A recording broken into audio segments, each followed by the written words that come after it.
Okay, Faustino, let me know when everything else all set on your end. I think we're good to go, Brandon. Maybe, Okay, yeah, yeah. correct. Beautiful. All right. Well, welcome everyone to What's That Wiggle, where we take an hour of our day to look at some seismograms from a recent earthquake, and I help with the help of Faustino and Giuseppe here on the call to orient you to how to see earthquakes and distinguish earthquakes from other types of cultural noise events and other anthropogenic and even seismic signals. And so today we're going to be looking at the magnitude 6.8 earthquake that happened outside the Cayman Islands in the Caribbean back on February 8th, a little less than 2 weeks ago. This was a very large event, magnitude 7.6. It was likely detected in some form by every Raspberry Shake around the globe. So we'll see some really interesting signals and learn some interesting things about earthquake seismology, as well as the station view and data view tools today. Everything will be web-based. Everything will be done using station view and data view. So for those of you who are new to our community, welcome. You'll be able to see some of the tools that shakers across the world are using to learn about seismology and also see what's been recorded on their Raspberry Shakes at home or in the office. I am the My name is Branden Christensen. I am the one of the founding members of Raspberry Shake and one of the owners in the company. And I'm deeply involved in the role of business steward or classical role of CEO at Raspberry Shake. And I like to do a lot of things that are related to community and community building. And so that's why I'm on the call here with you today. We also have Giuseppe and Faustino. They're going to be answering any of your questions in the chat today, providing some technical support, likely some technical insight as we go along. Both of them have very deep experience in seismology. Faustino is a classically trained seismologist. We've been working together probably for over a decade. Faustino's from Colombia. Giuseppe is Italian. He lives up in the northernmost parts of the world, and he is not a classically trained seismologist, but he has a deep experience in seismology, having worked with us in product design, product testing, and technical support for many years. So if you've interacted with us on community.raspberryshake.org, where you were seeking advice or technical support, Giuseppe was likely the person that you were speaking to. So they'll be available throughout the call. The way we'll structure this is I'll speak for about 25 or 30 minutes looking at different seismograms from this earthquake. Giuseppe and Faustino can be taking questions in real time through the chat here on Zoom. They'll also be collecting some questions that might be more interesting for the broader audience. And then we'll set aside 15, 20 minutes or so at the end for answering those questions and any other questions that you might have. I want to mention too at the beginning of this call, I'll mention it at the end as well, that Raspberry Shake has just launched its own Discord community server. This allows for a real-time interaction with other community members. And we'll be opening up, I think, a discussion in that server for prior to our next What's the Wiggle webinar, just to get some more input from our audience to see what questions they would like answered and what other events you would like us to analyze during these sessions.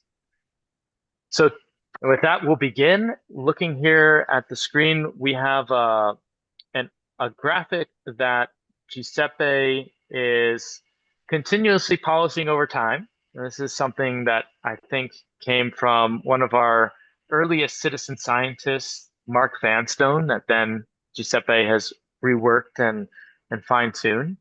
And what you're seeing here is you're seeing the magnitude 7.6 earthquake as it was detected by Raspberry Shakes all over the world. And so what you see if you focus just visually on the wiggles, you'll see this nice, beautiful curvature. And that is showing you raspberry shakes from the top left corner that are the closest to the source. And then as you go down the page, it curves out and the raspberry shakes get further and further away. Um, there's also a number of lines that are overlaid here showing you different phases associated with this earthquake as it bounces around on the inside of the earth and then is reflected back to the surface. These create different waves that are recorded, or we call them phases, that are recorded at different times by your raspberry shake. And I'm showing this as a starter because it's just such a beautiful plot that shows what's what's possible to see when you have a network as dense as raspberry shake.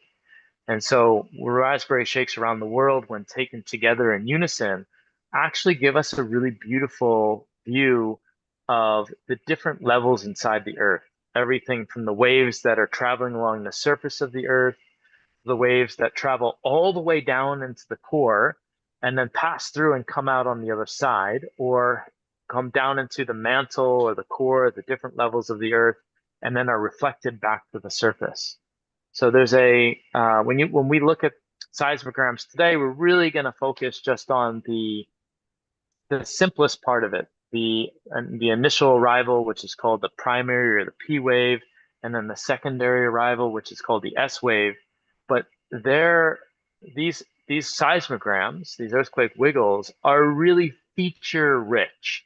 And so as you move along in your journey, as becoming um, uh, in your hobbyist journey or citizen science journey, you're going to be able to unlock and see different things inside of these earthquake wiggles as you learn more.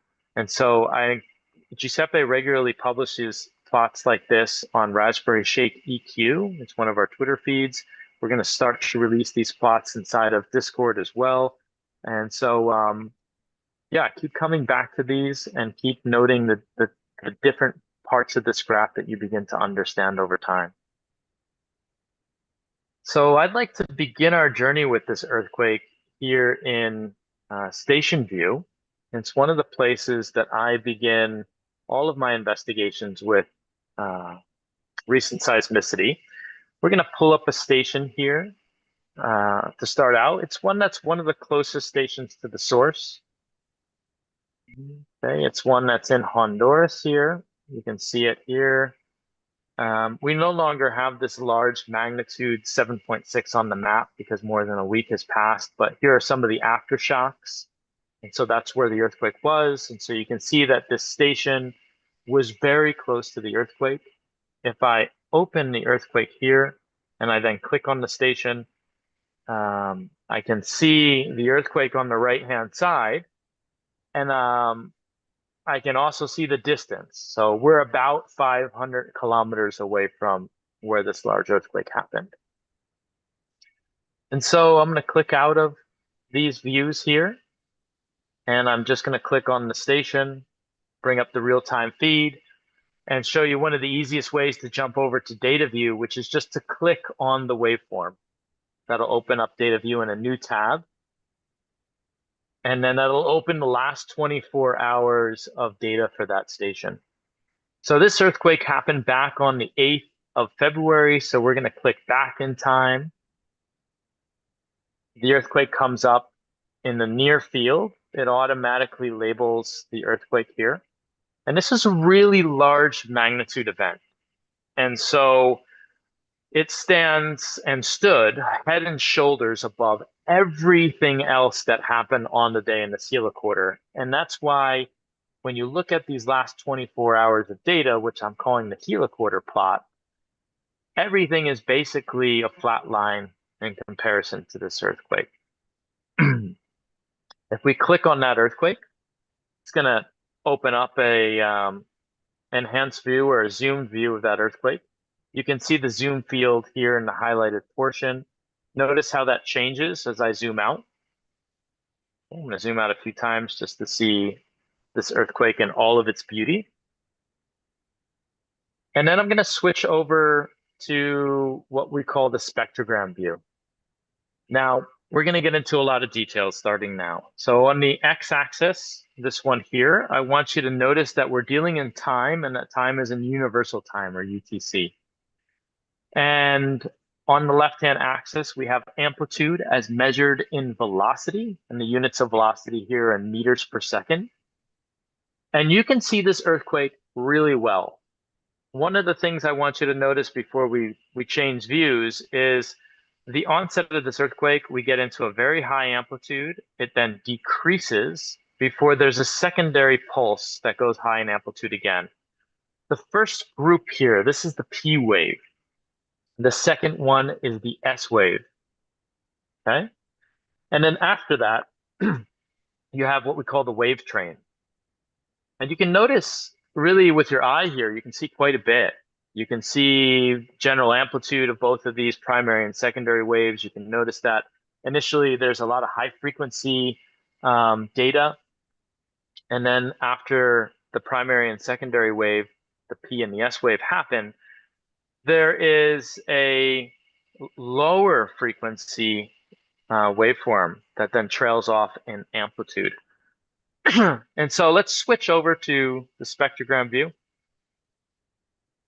Now, this view is unique in comparison to the other view. It's quite different. We have the same axis along the bottom. This is the x-axis.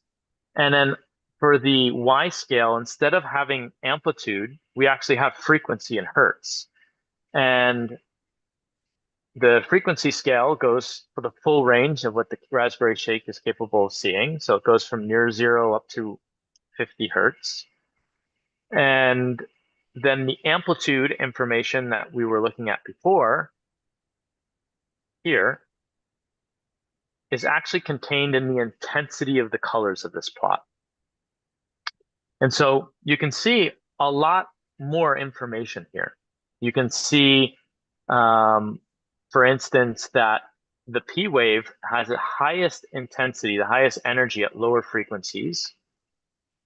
You can see the similar story is true for the S wave, and that the S wave actually, when you compare the P and the S wave has a higher intensity signal at lower frequencies.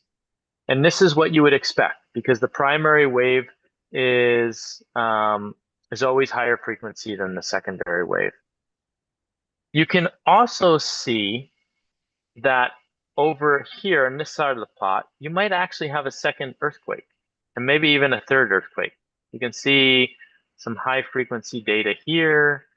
We'd have to analyze this, but it's you can notice anyway that it's much lower in intensity than this initial earthquake that happened. And so we're going to move now to another station, another example. And I'm going to actually open this in a second tab. And the reason I'm going to do that is I want to flip back and forth between these two earthquakes. So I'm going to use data view to find this station. So here it is. We're going to go back in time again to the 8th. And just to show you where this station is located, I'm going to hit this little map icon. It's going to bring up the station in station view. And okay, here we go. We're going to zoom out a little bit. Here's more or less where the magnitude 7.6 earthquake occurred. And we are currently looking at a station almost directly south in Panama. And we're further away.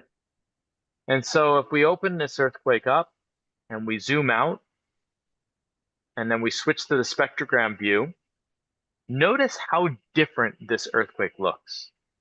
We'll toggle back and forth. So you can see this one has a very clear P and S, very high amplitude, and it's very broadband in its signal, meaning that we're seeing energy across the entire frequency band of the instrument. And then here, there's frequency kind of tops out at around 15 hertz. And then you can see very clear high amplitude signal in the lower frequencies, maybe beneath 2 hertz. And you no longer can really see an S wave arrival. What you're looking at here is now looking at the earthquake as it was detected at a station that's now at a regional distance. So it's no longer within a few hundred kilometers. It's no longer has that high frequency data. And the reason for that is that the high frequency data has been filtered out by the quakes traveling through the crust, traveling through the earth over distance. And so with anything in physics, the high frequency data is what's lost first. The low frequency data is what's able to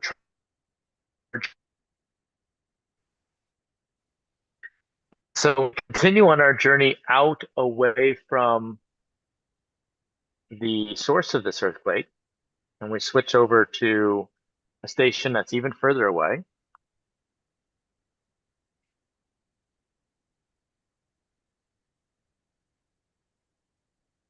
All right, we can notice a few things. We're still in the same UTC time zone, and the earthquake was over here before, and now it's shifted. And all right, there's quite a bit to observe here.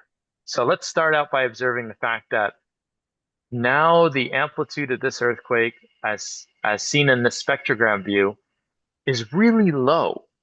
Okay, it's in the lowest portion of the frequency plot.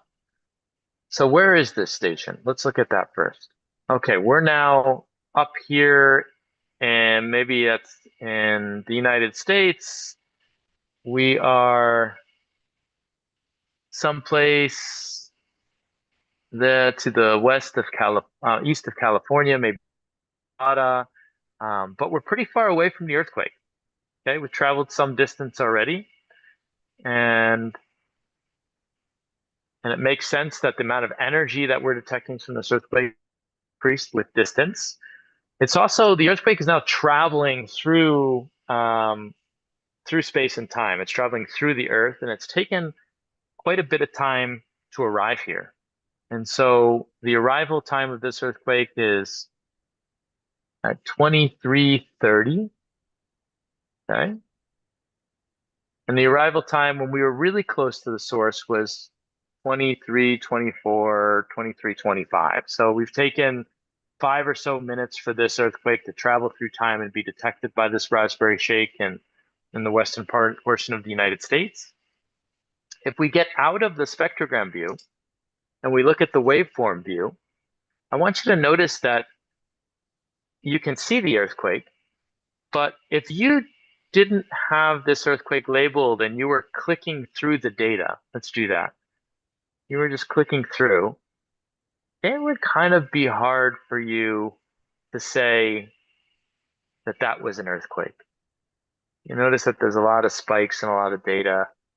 If you have a trained eye, maybe you could see it. But it's much easier to tell that there's an earthquake here when you look at the spectrogram view. So I really encourage our audience to get used to looking at earthquakes through this view, because it's a much easier way for your eye to identify the earthquakes and see when they've started. I'm going to step out of this view here, and I'm going to show you one other way to identify this earthquake. Let's say let's say you wake up in the morning and you want to see if there are any large earthquakes anywhere in the world.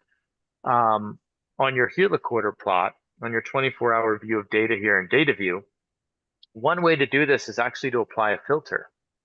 So if we go here and we change the filter, you have many different options from hyper local, local to regional to global. You select global in this instance. Now the earthquake stands out quite a bit better.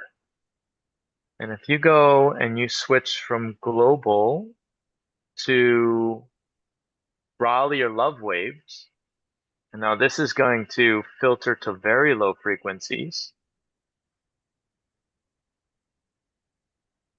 Yeah, the earthquake is standing out well with this view as well. This will show up actually a little better in a station that we look at that's a little further away.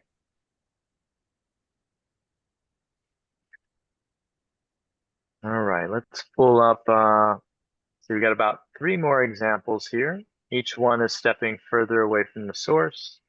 Wow, this is a raspberry shake that appears as an SHZ. This is the raspberry shake that is actually operational only to 50 samples per second. It's an older raspberry shake that probably comes from circa 2016, 2017, 2018, back closer to when we were first starting out. And I just pointed out because it's interesting. I haven't seen an SHZ in quite some time. So this is an early backer. I celebrate them if they're on the call. Notice here that I can't really see much about what's going on. And there's some high amplitude spikes here. And given the algorithm that we're using for plotting this data over 24 hours, to keep everything in scale, we actually kind of can't see what's happening. And so let's play around a little bit here. Let's change the scale to clip, see what happens. Okay, that doesn't help us. And we change to RMS. Oof. Yeah, these signals are so high amplitude that they're just going to dominate the scale no matter what we set it to. So if you don't get a way to see the earthquake very well with your naked eye using scale, you can always switch over to filter. And let's see if the filter helps us out. Change the filter.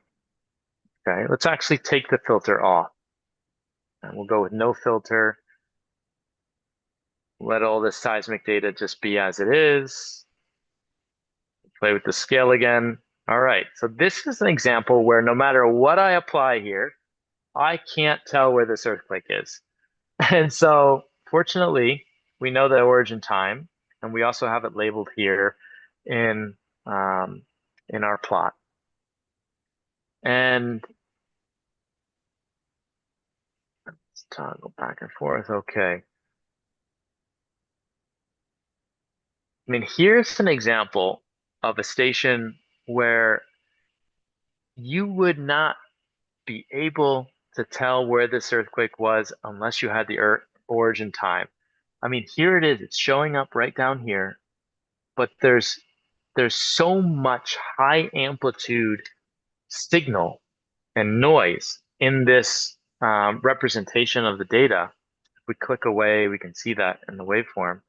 This is a very noisy station at this time. And so the earthquake's amplitude, okay, is the same as the noise. You can see that most of the colors across this plot are pretty uniform. So the noise is really masking our ability to see the earthquake at this station. But that doesn't mean that if we go out even further in distance, we won't be able to see the earthquake. So let's keep going. Let's see, where are we now? We're way down here in South America.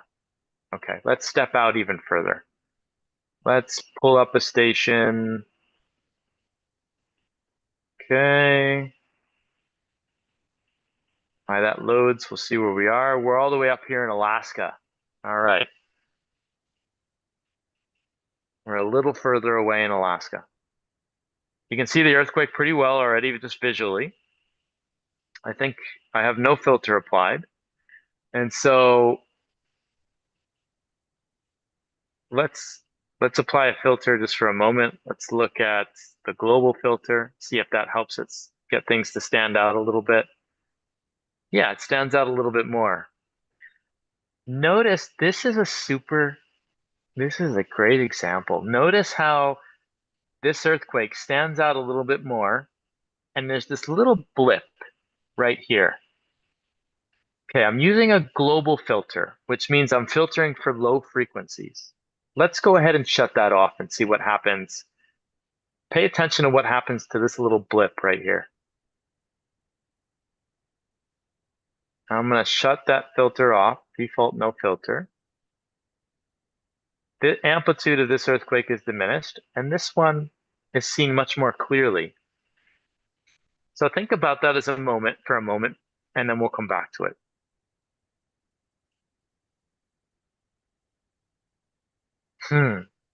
Okay. Gosh, this is such a beautiful example. I'm going to zoom in just a little bit. Here's the earthquake in Alaska, as detected in Alaska. So this is the earthquake, the magnitude 7.6 that happened in the Caribbean. And just before it is another earthquake. And so what we've talked about so far is that with distance, you're losing information. So the Raspberry Shake is further and further away from the source of the earthquake, we have less high frequency information. So here's the frequency scale. Notice that we have low frequency and we have high frequency. We're going from 0 to 50 hertz. This earthquake has information across the whole frequency scale, from low all the way to high. And then with time, it tapers down.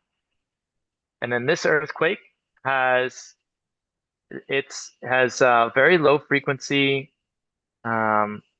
information, and it tapers down with time as well. But there's nothing up here. There's no high intensity signal in this area because we're thousands of kilometers already away from this earthquake that all this information's been filtered out by the Earth. Here's an earthquake that's probably very local to this station. And it happened coincidentally, it happened a few minutes before the magnitude 7.6 arrived at the station in Alaska. But notice too that you can see here the primary and the secondary wave again.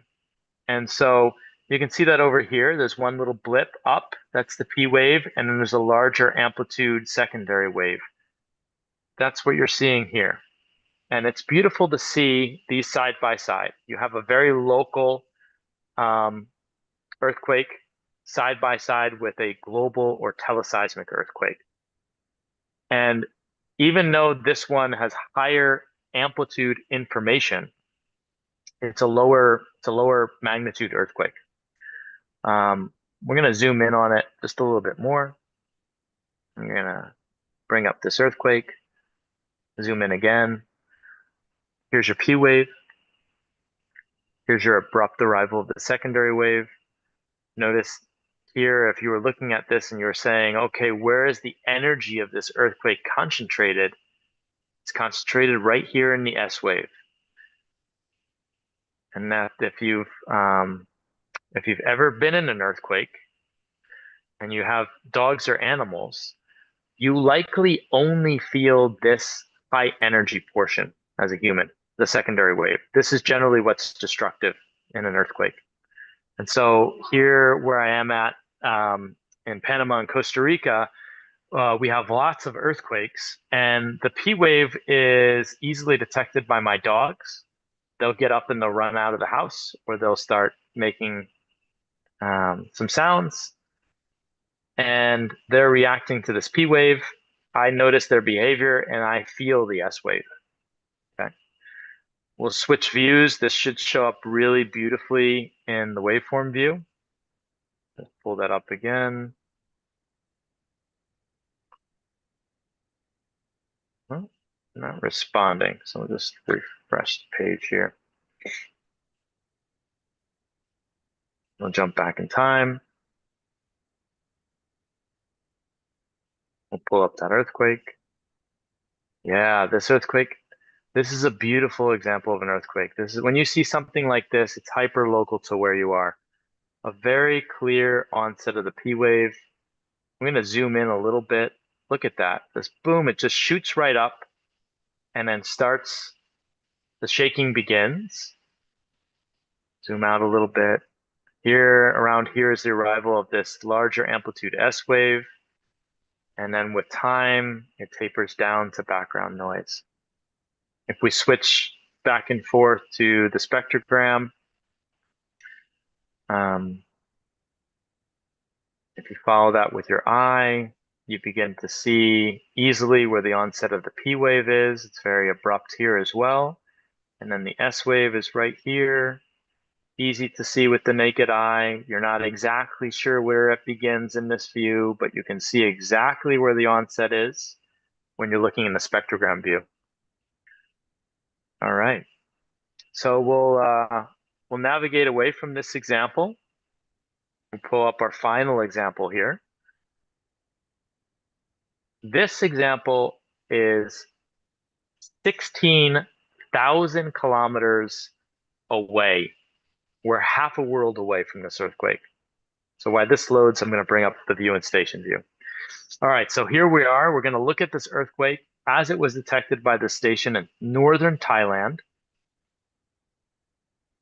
And if you want to know the distance, you can just click on the earthquake here. I'm going to select that earthquake. I'm going to zoom back out. I'm going to scroll over to Thailand. I'm going to select that station. It's around 16,000 kilometers away.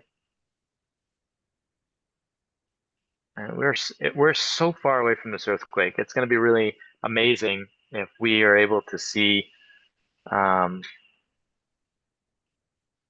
anything for that earthquake.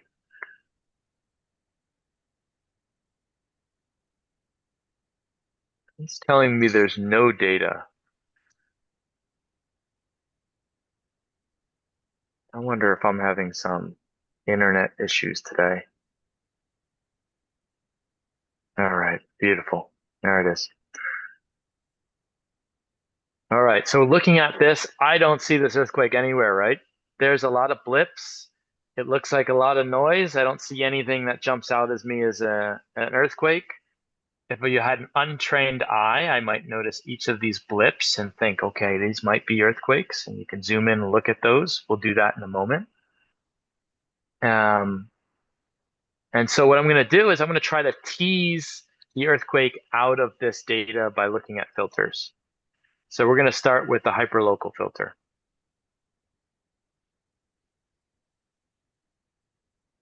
I definitely don't see it.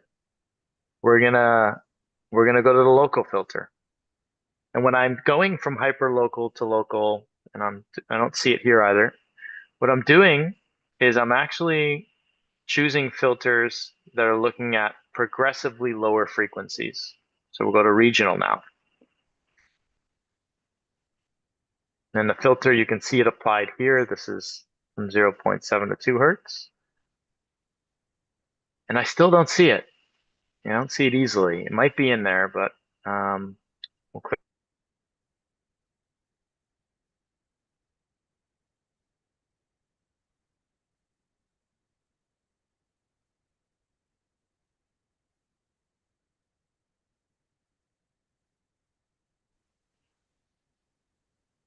Now, notice the difference between these two plots. Okay, this is really important for those of you that want to look at earthquakes that are happening on your station if your station's really far away.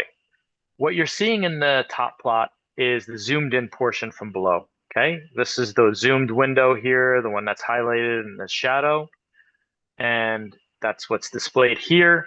What's displayed up top is unfiltered, and what's displayed on the bottom is filtered. And so you're not able to see this earthquake with your naked eye looking at the raw data. You have to use a filter to tease it out. And so I'm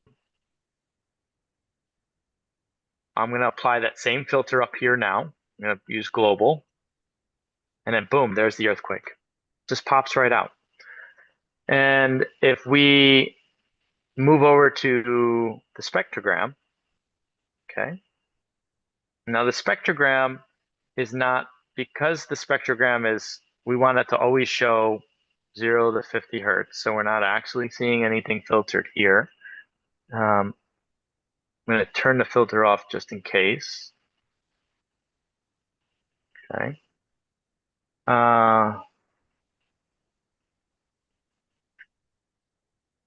So this earthquake, this is so curious. This earthquake is so easy to see with the naked eye when this filter is applied, but it is really hard to see in the spectrogram.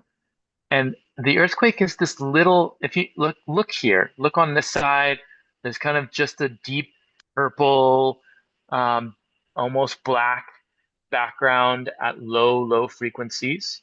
And then suddenly you have this rise, this higher energy signal that then peters out over time and you get the deep purple again over here. So it takes a really trained eye to see this, but that's the earthquake down there. Very low frequency. So there's another way to play with this. We can filter and we can look, we can say, okay, we're gonna look at just the Love and the Raleigh waves. Now, these are the waves that move across the surface of the Earth. This is when the earthquake sets the Earth into ringing like a bell. That's these waves.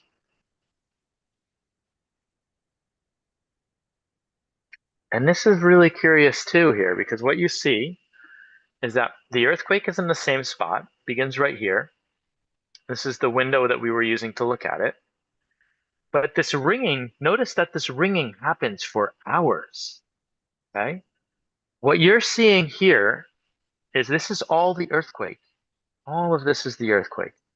What you're seeing is actually the Earth is set into a ringing or a wobble by this earthquake. It's a magnitude 7.6. It's huge. So one of the largest magnitude earthquakes that you can record. And it sets the Earth into motion for hours. And the Raspberry Shake is able to show that just beautifully. Okay, let's look at some noise, and then I'll just spend another 2 minutes speaking, and then we'll open the floor up for questions. I'm going to shut off my filters, and we're going to look at some of these blips, and we're going to talk about why they're not earthquakes. All right, so here's that blip.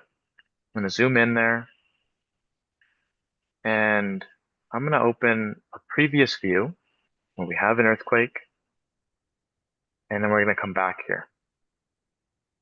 There's a really important distinction that will help you in deciding if something is an earthquake or if it's just some other type of noise.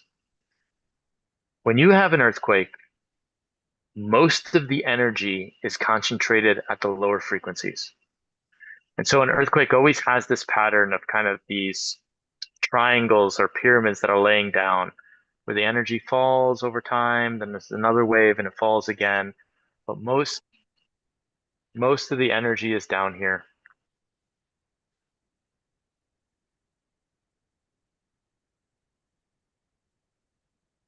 Now this is noise, and I don't know what kind of noise this is, but I know it's noise because I see the concentration of energy, the brightest colors is suspended um, above the x-axis.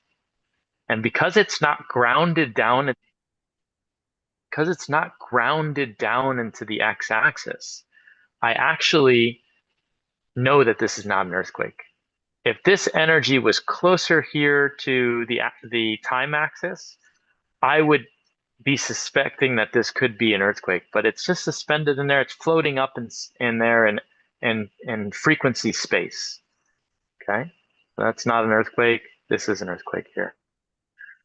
All right, so let's open this up for questions. I went a little long today. Giuseppe, we'll actually begin with you because you and Faustino have been answering questions over there in the chat. Is there any question that you think would be interesting for the broader audience before we ask audience members to raise their hands? I think we can go straight to the raising hands part, and if anything else comes out in the chat, I will bring it to your attention. Beautiful. Okay, so if you would like to ask a question, just go ahead and raise your hand, and Giuseppe will call on you.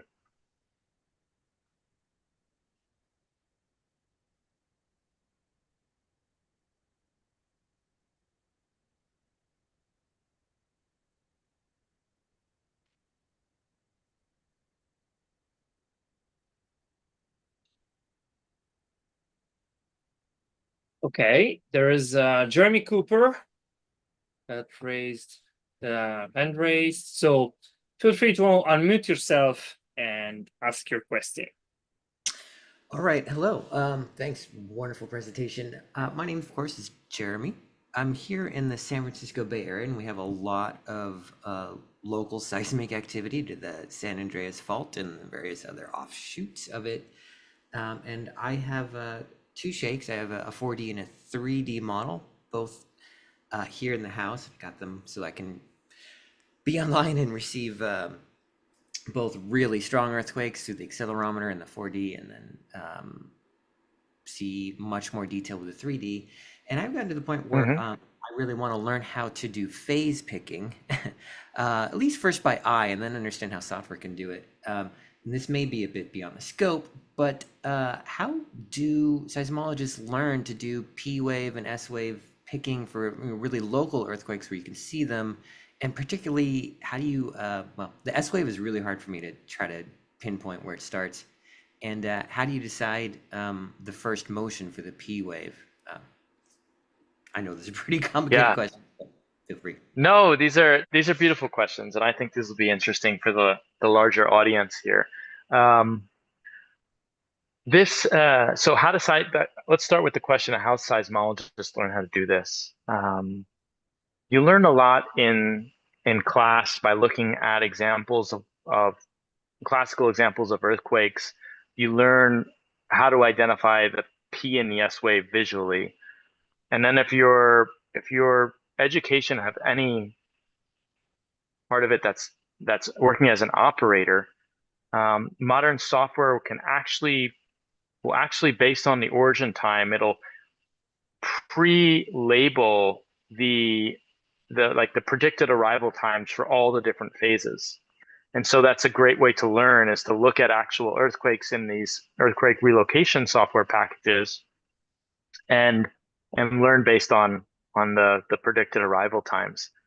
Now, we don't have any tool like that at Raspberry Shake that's that sophisticated, but I think a nice example for you for learning how to do this would be the one I pulled up in Alaska. And so we're going to go back to that station real quick. And I'm actually going to play with the little local earthquake that happened before the larger one. So if I was going to pick the arrival of the principal wave, I would pick it right here, right where there's a little upkick in the amplitude. Okay. And then I would know that the first motion here is pretty clear, and that it's a motion in the in the positive direction. And so you might also, if you were doing picking, you might toggle between different filters, because as you filter this earthquake, we apply a filter perhaps that is local. It actually changes the story a little bit, right? Because you're not looking at the earthquake in its entirety, you're looking at it at a very defined frequency band. This one's from 3 to 8 hertz. So filtering helps identify the onset time.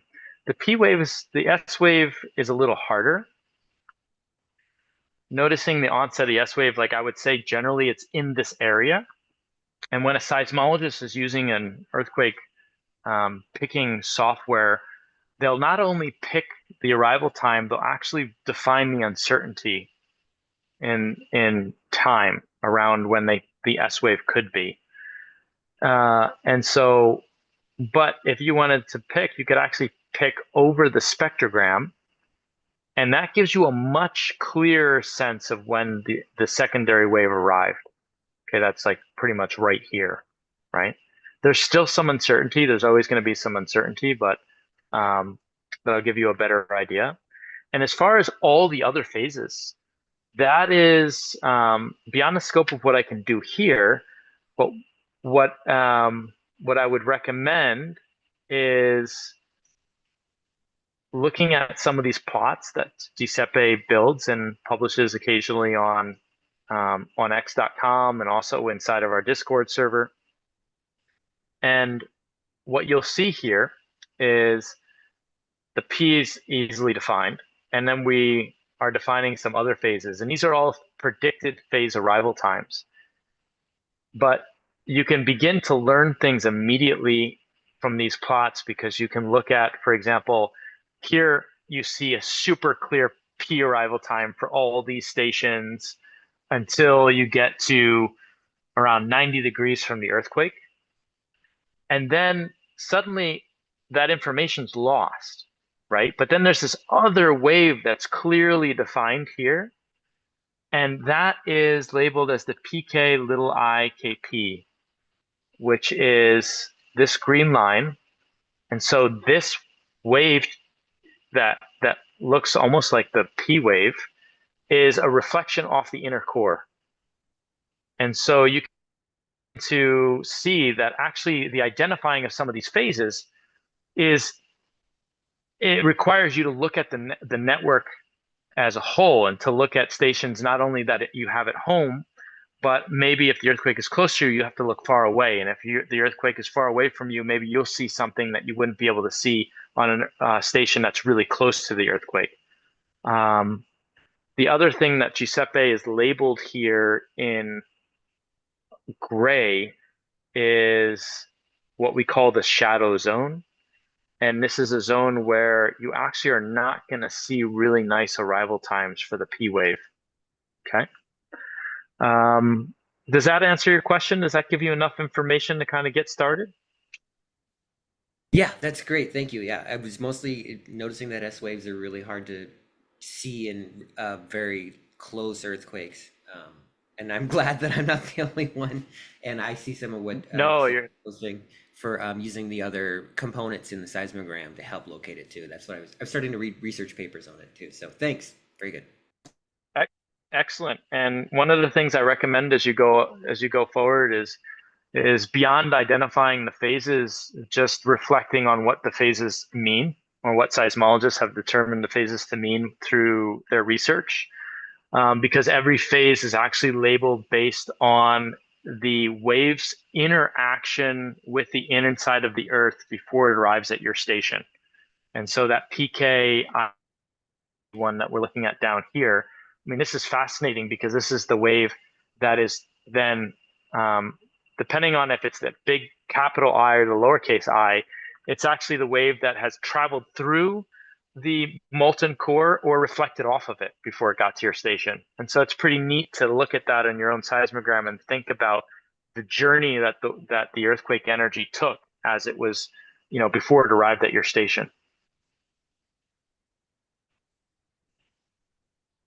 Okay, we have another question. So let's see. No raised hands for now. On the chat, we have Marlene that asks, are you planning a webinar where we can have velocity or infrasound recordings?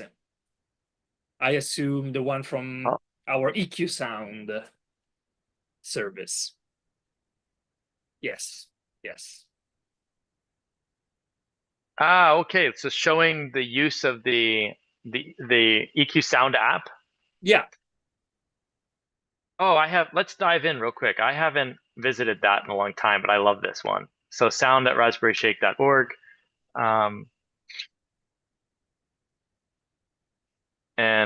Okay, it's asking me to log in. Let's do that real quick. All right. So, and then I am going to show you how to do this real quick. So I'm gonna put in this Alaskan station as the station I want to generate. Actually, no, this is let's put in as a fun example, let's put in the station that was really close to the source of the magnitude 7 event, which is this one.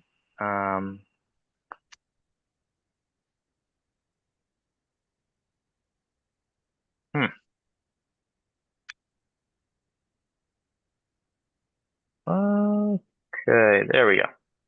So we're going to choose the E8Z channel. We're going to choose this big earthquake in Honduras. And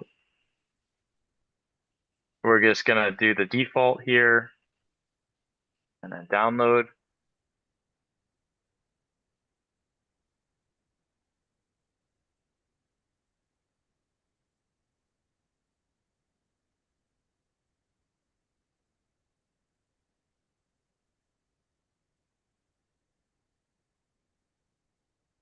Maybe I'll just put in trace length of 100.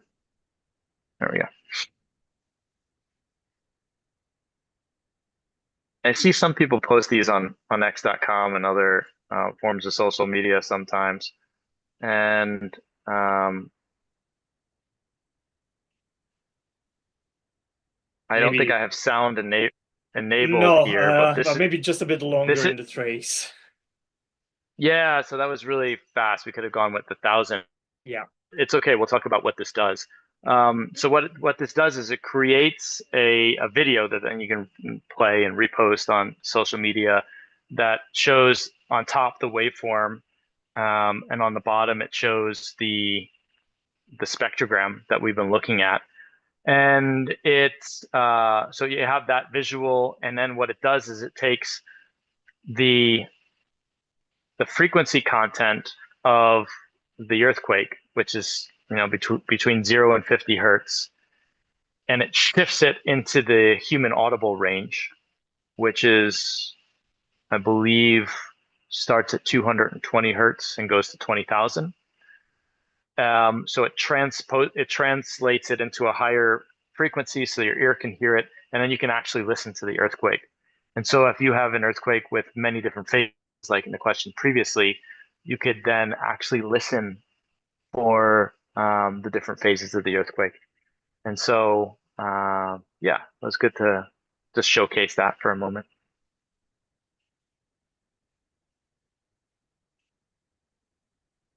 Do we have another question there? Let's see.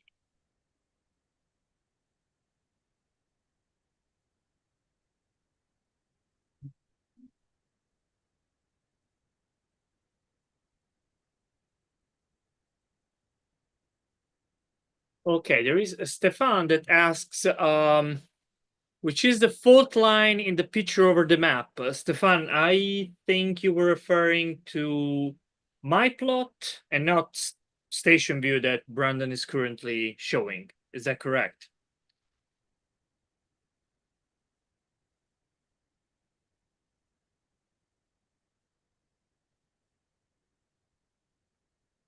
Well, while waiting, Branden, I'll take this one. Yeah, sure. And on the little world map that you can see, the major fault lines are drawn in whitish color. They're obviously quite easy to see over the ocean, or well, under the oceans. A little bit less on land unless you zoom it. But for the sake of this section plot, they are just to give the idea of where the earthquake happened. So if it was on a major fault line, if it was an intraplate earthquake or similar. So they are not as detailed as very zoomed in maps, but they give you an idea of the geology and behind everything. So if that wasn't your question, just feel free to to ask me and us whatever else you need. All right. Do we have another question? Let me see. Oh, there is Faustino has been really active in the chat. Thank you, Faustino.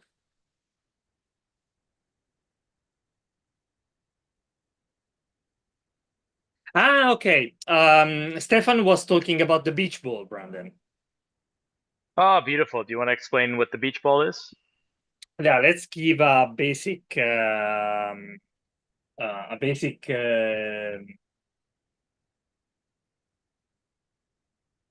Yeah, the beach. Well, Okay, I'll perfect. start.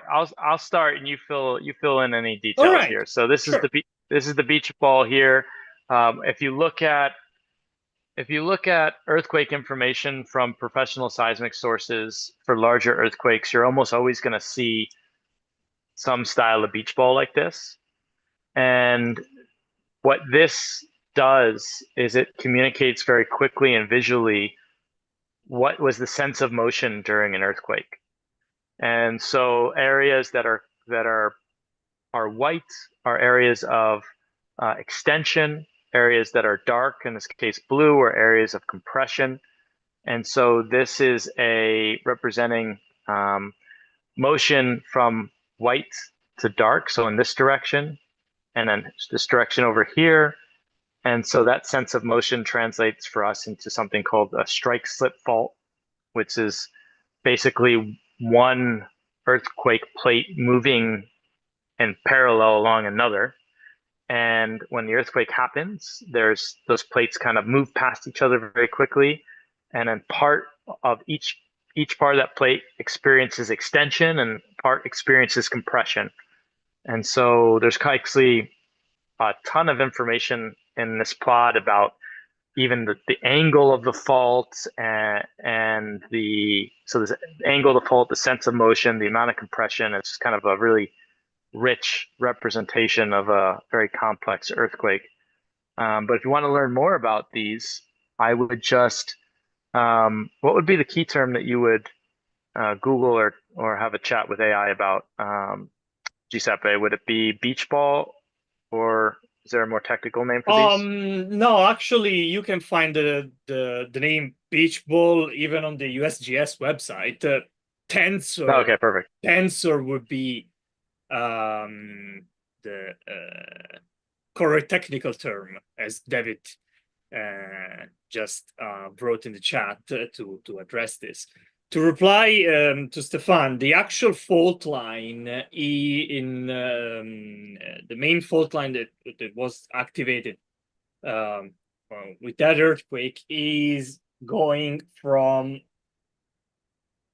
west-southwest to east-northeast. So Branden, if you can just trace the almost horizontal line at the center of the beach ball, yeah, that's Right there. That's the fault.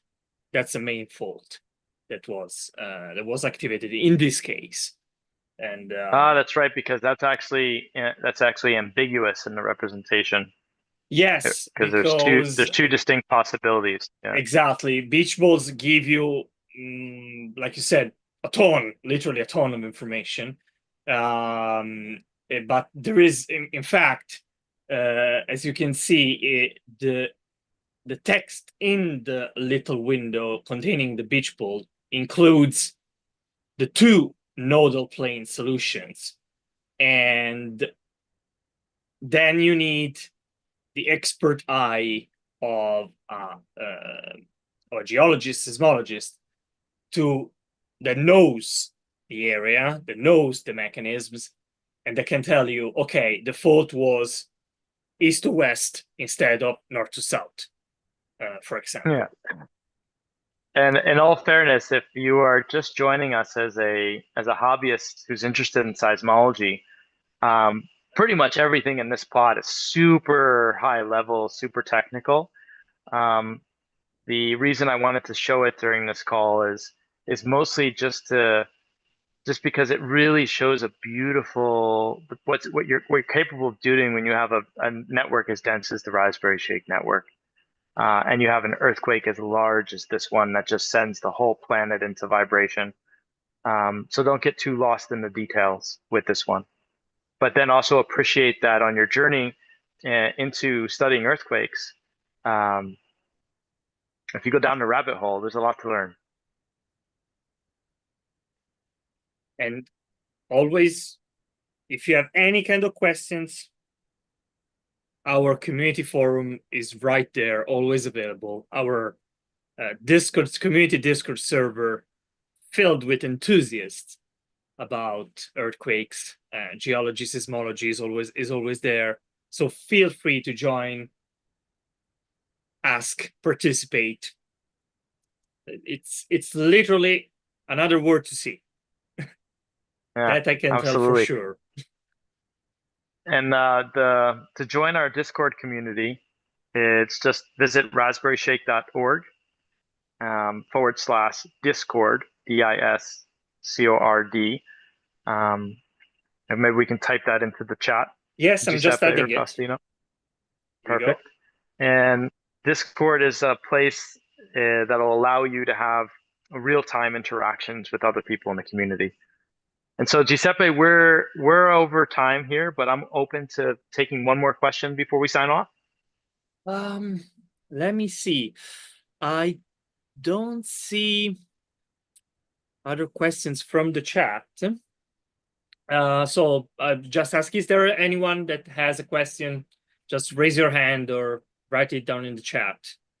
And we'll take one last one before